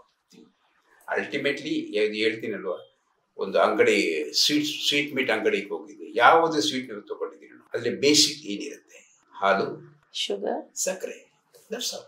Income tax ಅಷ್ಟೇ. Very simple. Yes sir, yes sir. So ಇನ್ನೊಂದು, ಈಗ sir direct tax ಬಗ್ಗೆ ಹೇಳಿದ್ರು, indirect tax common mistakes intention unintentionally. ಏನಾಗ್ಬೋದು ಅಂದ್ರೆ ಈಗ ಮೊದಲೇ ಹೇಳಿದಾಗ everything is controlled in the portal. So manual intervention ಇಲ್ಲ. ಡೇಟಾ ಅಪ್ಲೋಡ್ ಮಾಡ್ತಾರೆ, ಡೇಟಾ ಕ್ಲೋಸ್ ಆಗುತ್ತೆ. So that data connected with your supplier vendors connect ಆಗಿದೆ. ಇನ್ಪುಟ್ ಟ್ಯಾಕ್ಸ್ ಇಂಪೋರ್ಟ್ಸ್ ಮಾಡ್ಕೊಂತೀರಾ, ಎವ್ರಿಥಿಂಗ್ ಇಸ್ GST ರಿಲೇಟೆಡ್ ಆಗಿ ಓಡ್ಬೋದು. ಡಿಪಾರ್ಟ್ಮೆಂಟ್ ಏನ್ ಮಾಡ್ತಾರೆ, ಡಿಪಾರ್ಟ್ಮೆಂಟ್ ಅವ್ರೇನು extract ಅಲ್ಲಿಂದ ಬರುತ್ತೆ, ಅವ್ರಿಗೆ ಮೇನ್ ಪೋರ್ಟಲ್ ಇಂದ ಕನ್ಸರ್ನ್ ರಿಜಿಸ್ಟ್ರೇಷನ್ ಬರುತ್ತೆ. ಒಂದು ಬರುತ್ತೆ ರಿಪೋರ್ಟ್, ನೋಡಿಯಪ್ಪ ಇವರು ಇಷ್ಟು ಇನ್ಪುಟ್ ಇದೆ, ಇಷ್ಟು ಕ್ಲೈಮ್ ಮಾಡಿದೆ, ಡಿಫ್ರೆನ್ಸ್ ನೋಡಿ ಅಂತ. ಅವ್ರು ಅಷ್ಟೇ ನೋಟಿಸ್ ಬರುತ್ತೆ, ನೋಟಿಸ್ ಡಿಫ್ರೆನ್ಸ್ ಇದೆ ಬಂದ್ ಕಟ್ಟಿ. ಫಸ್ಟ್ ಕ್ವಶನ್ ಇದು ಡಿಫ್ರೆನ್ಸ್ ಇದೆ ಬಂದ್ ಕಟ್ಟಿ ಅಂತ. ಅದನ್ನೇನು ಏನೇನು common mistake, because common mistakes ಇಂದ ಆಗಿರ್ಬೋದು. ಒಂದು ITC ಅವ್ರು ಕಟ್ತೇ ಇರ್ಬೋದು, ಮೇಜರ್ ITC ಔಟ್ಪುಟ್. ಫಸ್ಟೇ ಒಂದು ರಿಟರ್ನ್ಸ್ ಮಾಡಬೇಕಾದ್ರೆ ಕ್ಲಾಸಿಫಿಕೇಶನ್ ಕರೆಕ್ಟಾಗಿ ಮಾಡ್ಕೋಬೇಕು. ಯಾವ goods, rate of tax, payment. ಇನ್ನೊಂದು ಹೇಳ್ಬೇಕು ಏನು ಅಂದ್ರೆ, I told you even one nation one tax but state 3 type ಇದೆ. ಒಂದು SGST, CGST, IGST. ಫೈನಲಿ ಅದು ನಲ್ಲಿ 0 ಆಗುತ್ತೆ, ಐದರ್ ಕೊಟ್ಟು ಸೆಂಟರ್ ಹೋಗುತ್ತೆ, ಅಲ್ಲಿ ಸ್ಟೇಟ್ ಹೋಗುತ್ತೆ. IGST is only temporary where the goods move by interstate ಆದಾಗ IGST ಕಲೆಕ್ಟ್ ಮಾಡ್ತೀವಿ. Finally the tax shared by the state center. ಅವಾಗ ಏನಾಗುತ್ತೆ, ರಾಂಗ್ ಪೇಮೆಂಟ್ ಆದ್ರೆ SGST ರಾಂಗ್ ಆಗ್ಬಿಟ್ಟು ನೀವು ಹಾಕಿದ್ರೆ ಸೊ ಅಲ್ಲಿ ಪ್ರಾಬ್ಲಮ್ ಆಗುತ್ತೆ. ರೆಕ್ಟಿಫಿಕೇಶನ್ ಕಷ್ಟ ಇಲ್ಲಿ ಪೋರ್ಟಲ್. ನೀವು ಆಫೀಸರ್ ಜಸ್ಟ್ ಅವ್ರಿಗೂ ಸ್ಯಾಟಿಸ್ಫೈ ಮಾಡಬೇಕು, ಯು ಟು ಎಕ್ಸ್ಪ್ಲೈನ್, ಎಲ್ಲ ಆನ್ಲೈನ್ ಅಲ್ಲಿ ಆಗ್ಬೇಕು. ಓಕೆ. ಇನ್ನೊಂದು ಬಿಸ್ನೆಸ್ ಮಾಡ್ತಾ ಇಲ್ಲ, ನಾನು ರಿಟರ್ನ್ ಫೈಲ್ ಮಾಡಲ್ಲ. ಇಲ್ಲೊಂದೇನೋ ಎಲ್ಲ ಮಿಸ್ಟೇಕ್ಸ್ ಪೆನಾಲ್ಟೀಸ್ ಇದೆ, and penalties per day fine. ಇದು ಪೆನಾಲ್ಟೀಸ್ ಕ್ಯಾನ್ ಬಿ ಡಿಸ್ಕ್ರಿಷನ್ ಇರುತ್ತೆ. ಆಫೀಸ್ ಹತ್ರ ಹೋಗಿ ಪ್ಲೀಡ್ ಮಾಡಿದ್ರೆ ದೇ ಕ್ಯಾನ್ ರಿಡ್ಯೂಸ್, ಅವ್ರ ರೇಂಜ್ ಅಂತ ಕೊಟ್ಟಿರ್ತಾರೆ, ಅಪ್ ಟು 50% ಅಂತ ಹೇಳ್ತಾರೆ, 10% ಆಗ್ತಾರೆ. ಫೈನ್ ಪರ್ ಡೇ ಏನು ಮಾಡಕ್ಕಾಗಲ್ಲ, ಕಟ್ ಬಿಡ್ಬೇಕು. ಅದು ನೀಲ್ ಫೈಲ್ ಮಾಡಲ್ಲ ತುಂಬಾ ಜನ. ಆಮೇಲೆ RCM ಅಂತ ಹೇಳಿದೆ. RCM ತುಂಬಾ ಒಂದು ಟ್ರಾನ್ಸ್ಪೋರ್ಟೇಷನ್ ಇರ್ಬೋದು, ಫ್ರೈಟ್ ಚಾರ್ಜಸ್ ಇರ್ಬೋದು, ರೆಂಟ್ಸ್ ಇರ್ಬೋದು, ಪ್ರೊಫೈಲ್ ಚಾರ್ಜಸ್, ಲೀಗಲ್ ಫೀಸ್ ಕೊಡ್ಬೇಕಾದ್ರೆ ಅಲ್ಲಿ ಅವ್ರು ಕಲೆಕ್ಟ್ ಮಾಡಲ್ಲ, ನಾವು ಕಟ್ಟಬೇಕು. ಕಟ್ಲಿಲ್ಲ ಅಂದ್ರೆ ನೀವು ಅಸ್ಮೆಂಟ್ ಟೈಮಲ್ಲಿ ಟ್ಯಾಕ್ಸ್ ಕಟ್ಟಬೇಕಾಗುತ್ತೆ. ಅದೇ ತರ ಒಂದು GST 1 ಅಂತ ಇನ್ವಾಯ್ಸ್ ಫೈಲ್ ಮಾಡಬೇಕಾದ್ರೆ ಕರೆಕ್ಟ್ HSN ಕೋಡ್ ಹಾಕಿ, ಇನ್ವಾಯ್ಸ್ ನಂಬರ್ ಹಾಕಿ ಫೀಡ್ ಮಾಡಿ. ಅದೇ ತರ ವಾಟ್ ಮೇನ್ಲಿ ಅಂದ್ರೆ ಎವ್ರಿ ಮಂತ್ ರಿಕನ್ಸೈಲ್ ಮಾಡಿ. ಪೋರ್ಟಲ್ ಡೇಟಾ ಸಿಗ್ತಾ ಇರುತ್ತೆ, ಪ್ಯಾರಲಲ್ ಡೇಟಾ ಪೋರ್ಟಲ್ ಇರುತ್ತೆ, ಮೈ ಸೇಲ್ಸ್ ಪೋರ್ಟಲ್ ಇನ್ವಾಯ್ಸ್ ಇರುತ್ತೆ, ಟ್ಯಾಕ್ಸ್ ಎವ್ರಿ ಮಂತ್ ರಿಕನ್ಸಿಲೇಷನ್ ಮಾಡಿ. ಡಿಫರೆನ್ಸ್ ಇದ್ರೆ ಇಮಿಡಿಯೇಟ್ ನೆಕ್ಸ್ಟ್ ಮಂತ್ ರೆಕ್ಟಿಫೈ ಮಾಡ್ಬೋದು. ಸೊ ಈ ರಿವೈಷನ್ ಅಂತ ಇಲ್ಲ, ಫಾರ್ಮ್ ಫೈಲ್ ಮಾಡಿ ರಿವಿಷನ್ ಇಲ್ಲ. Through other form data can be amended. ಅದೇ ತರ ಒಂದು ಆಮೇಲೆ ವೆಂಡರ್ಸ್ ಪೇಮೆಂಟ್ಸ್ ಇರ್ಬೋದು. ವೆಂಡರ್ಸ್ MSME ಎಲ್ಲ ಬಂದಿದೆ. ವೆಂಡರ್ಸ್ ಪೇಮೆಂಟ್ ವಿತ್ 180 days ಕಟ್ಟಬೇಕು. ಏನಾಗುತ್ತೆ, ಈ ಟ್ರೆಂಡ್ ಇದು ಒಂದು ತುಂಬಾ ಜನ ಏನ್ ಮಾಡ್ತಾರೆ ಅಂದ್ರೆ ಇನ್ಪುಟ್ಗೋಸ್ಕರ ಪರ್ಚೇಸ್ ಮಾಡಿರ್ತಾರೆ, ಇನ್ಪುಟ್ ITs ತಗೊಳ್ಳಿಕ್ಕೆ ಪೇಮೆಂಟ್ ಮಾಡಲ್ಲ. ಸೊ ಅದನ್ನು ಟ್ರ್ಯಾಕಿಂಗ್ ಮಾಡ್ತಾರೆ. ಸೊ ಅದೊಂದು ಲಾ ಹೇಳುತ್ತೆ, ನೀವು ಇನ್ಪುಟ್ ಟ್ಯಾಕ್ಸ್ ತಗೊಂಡ್ರೆ ಆಲ್ ಪರ್ಚೇಸ್ ಬಿಲ್ಸ್ 180 days ಕಟ್ಟಬೇಕು. ಬಿಲ್ ವೈಸ್ ಕೇಳೋ ಚಾನ್ಸ್ ಇರುತ್ತೆ ನಿಮಗೆ. There is a provision, assessing officer bill details ನ ಯಾವಾಗ ಬಿಲ್ ಮಾಡಿದ್ದು, ಯಾವಾಗ ಪೇ ಮಾಡಿದ್ರಿ ಅದನ್ನ ಬ್ಯಾಂಕ್ ಅಲ್ಲಿ ತೋರಿಸಿ ಅಂತ ಕೇಳ್ತಾರೆ. ವೆರಿ ವೆರಿ ತುಂಬಾ ಹುಷಾರಾಗಿರ್ಬೇಕು. ಡ್ರಾಕೋನಿಯನ್ ಇದು ಅಂದ್ರೆ ಅರ್ಥ ಆಯ್ತಾ? ನಾನು ಒಂದು 50,000 ಪರ್ಚೇಸ್ ಮಾಡಿದ್ರೆ 50,000 ಲೈನ್ ಐಟಮ್ಸ್ ಇರ್ಬೇಕು ನನಗೆ. ಈಚ್ ಪರ್ಚೇಸ್ ಯಾವಾಗ ಮಾಡಿದ್ದು, ಯಾವಾಗ ಡ್ಯೂ ಆಯ್ತು, ಯಾವಾಗ ಪೇ ಮಾಡಿದ್ರಿ. ಇಲ್ಲ ಸರ್ ಪೇ ಮಾಡಿದೀನಿ, ಸರಿ ಬ್ಯಾಂಕಲ್ಲಿ ತೋರಿಸಿ. ಬ್ಯಾಂಕಲ್ಲಿ ಏನಾಗುತ್ತೆ, ಸಮ್ಟೈಮ್ಸ್ ಏನಾಗುತ್ತೆ, ಪರ್ಚೇಸ್ ಮಾಡ್ತೀವಿ 1 ಲಕ್ಷ ಕೊಡ್ತಾ ಇರ್ತೀನಿ, ನಾನು ಲೋಡ್ ಮಾಡ್ತಾ ಇರ್ತೀನಿ, ಪರ್ಚೇಸ್ ಮಾಡ್ತಾ ಇರ್ತೀನಿ. 1 lakh may be content 50 invoices. ಗೊತ್ತಾಗ್ತಾ ಇದೆಯಾ? ಅವ್ನ ಆಫೀಸರ್ಗೆ ಹೇಳ್ಬೇಕು, ಸರ್ ಈ ಲಕ್ಷ ಇದು ಅಂತ ತಲೆ ಕೆಟ್ಟೋಗುತ್ತೆ. ಅವ್ನು next time I am not satisfied ಅಂತ ಅವ್ರು ಆರ್ಡರ್ ಮಾಡಬಹುದು. ಹುಷಾರಿಸು. ಒಂದು reconciliation, maintain the books of accounts bill wise and pay bill wise, and see to that you pay within 180 days to claim the ITC. ITC very very become costly as a business point of view. ITC 18% ITC and purchase ಅಲ್ಲಿ ಹೋದ್ರೆ profit ಮೇಲೆ impact ಆಗುತ್ತೆ. With interest profit impact ಆದ್ರೆ probably earned income particular ಅಸ್ಮೆಂಟ್ ಟೈಮಲ್ಲಿ compare ಮಾಡಿದಾಗ profit become loss ಆಗೋ chance ಇರುತ್ತೆ. ನಾವು ಅನುಭವದಲ್ಲಿ ಹೇಳ್ತಾ ಇದ್ದೀವಿ. ಡೀಲರ್ ಇವತ್ತು 5-6 lakhs ಪ್ರಾಫಿಟ್ ಮಾಡಿರಲ್ಲ, they got notice but 10 lakhs plus ಕಟ್ಟಿ ಅಂತ ಬಂದಿದೆ. ಸೊ ಟೈಮ್ ಆಗೋಗಿದೆ, ಕಟ್ಟಬೇಕು. Understand? 5 lakhs profit 10 lakh become 4 lakhs negative ಆಗೋ ಚಾನ್ಸ್ ಇರುತ್ತೆ. ಹುಷಾರಾಗಿರಬೇಕು. ಓಕೆ, ಸೊ ಇವಾಗ ಟೆಕ್ನಾಲಜಿ ಇದೆ, ಟೆಕ್ನಾಲಜಿ ಯೂಸ್ ಮಾಡಿ ಟೂಲ್ಸ್ ಡೆವಲಪ್ ಮಾಡಿದ್ದಾನೆ, ಯೂಸ್ ಮಾಡಿಕೊಂಡು ಸೊ ಬಿಸ್ನೆಸ್ ಸೇಲಿಂಗ್ ಪ್ರೊಡಕ್ಷನ್ ಬಿಸಿ ಇರ್ಬೋದು, ಸೇಲ್ ಮೇಲೆ ಬಿಸಿ ಇರ್ಬೋದು. sometime in the day or sometime in the month, see to that you sit with auditor, sit with accountant, reconciliation ಮಾಡಿ ಒಂದು MIS ಅಂತ ತಗೊಳ್ಳಿ. ಸೊ ಬಿಸ್ನೆಸ್ ಚೆನ್ನಾಗಿರುತ್ತೆ. ಇಲ್ಲ ಅಂದ್ರೆ it become very very costly. ಈಗ ನಿಯರ್ ಒಂದು ಅಕಾಡೆಮೀಸ್ ಇದೆ ಆಂಧ್ರ ಪ್ರದೇಶ ಹತ್ರ, ಒಂದು ಪಾಲಸ ಅಕಾಡೆಮಿ ಅಂತ ಮಾಡಿದ್ದಾರೆ, ಇಂಡೈರೆಕ್ಟ್ ಟ್ಯಾಕ್ಸ್ ನಾರ್ಕೋಟಿಕ್ ಡ್ರಗ್ಸ್ ಅಂತ. ಅಲ್ಲಿ ಹೋದ್ರೆ so even there is campus 500 acres campus. 500 acre campus built only to train the officers. Okay. So how to check aeroplane ಅಂತ ಮಾಡ್ಲಿಕ್ಕೆ ರಿಯಲ್ ಏರೋಪ್ಲೇನ್ ಅಸೆಂಬಲ್ ಮಾಡಿದ್ದಾರೆ ಅಲ್ಲಿ, not model. Real air India air force ಇದೆ, how to check. ಅದೇ ತರ so there expertise mathematicians ಇದ್ದಾರೆ, engineers ಇದ್ದಾರೆ, they're training the officers where you can catch the, and every road, every corners people are standing, skills and people are standing. So change your mindset, do the business, grow the other. That's what we can say, that professional we can suggest. Yes sir. ಈಗ ನೀವು bill pass ಆದ್ಮೇಲೆ 12 lakhs ಮೇಲೆ tax, 12 lakhs earn ಮಾಡೋರು ಅದ್ರ ಮೇಲೆ tax ಕಟ್ಟಂಗಿಲ್ಲ ಅಂತ ಹೇಳ್ತಾರೆ. ಏನ್ ಸರ್ ಅದು, ವಾಟ್ ಎಕ್ಸಾಕ್ಟ್ಲಿ ಇಟ್ ಇಸ್? ಅದೊಂದು ಸ್ವಲ್ಪ ಓಲ್ಡ್ ರೆಜಿಮ್ ಅಂತಾರೆ, ನ್ಯೂ ರೆಜಿಮ್ ಅಂತಾರೆ, but there is a confusion still. So what can be told about this one sir? ಈ old regime and new regime 3 ವರ್ಷ ಮುಂಚೆ ಅದು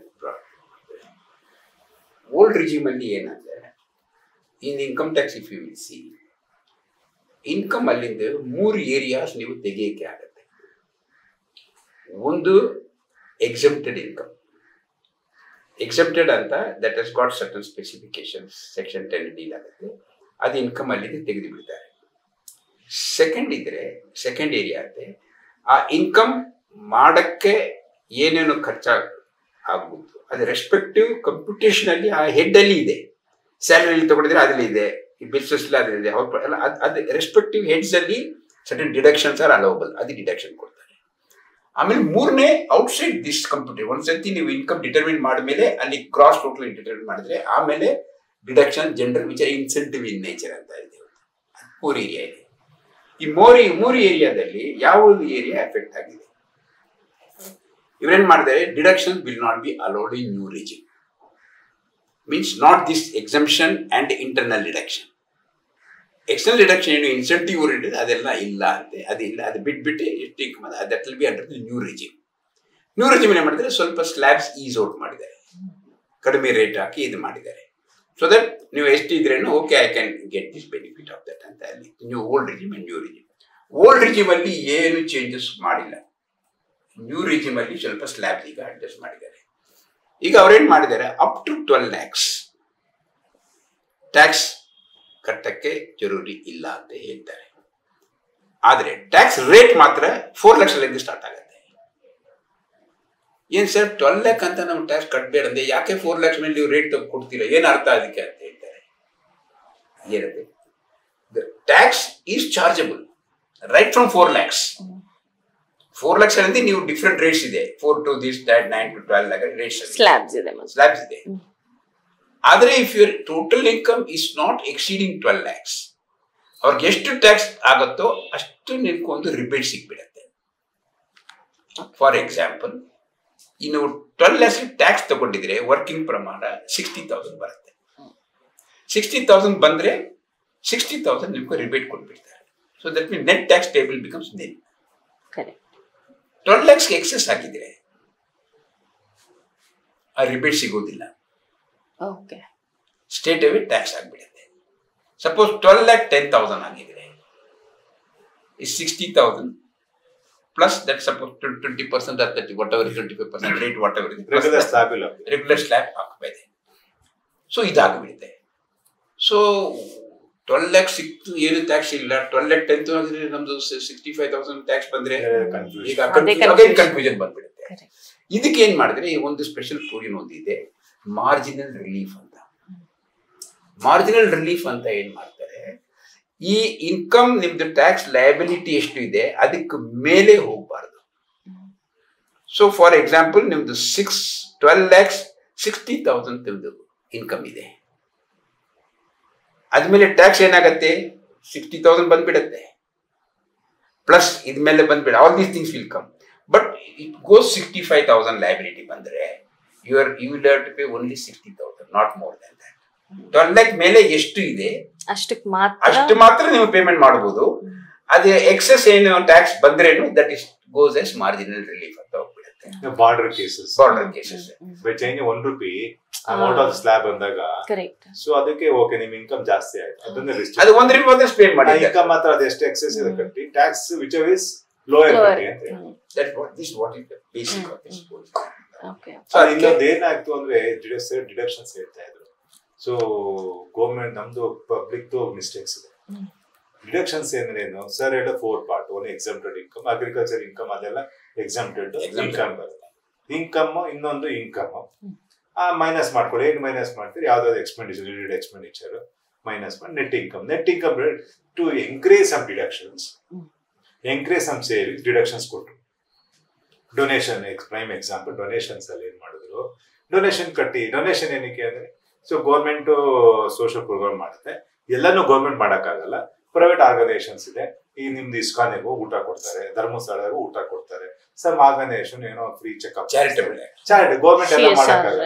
ಆವಾಗ ಸೊಸೈಟಿ ಮಾಡ್ಕೊಳ್ಳಿ ಅಂತ ಹೇಳಿದ್ರು.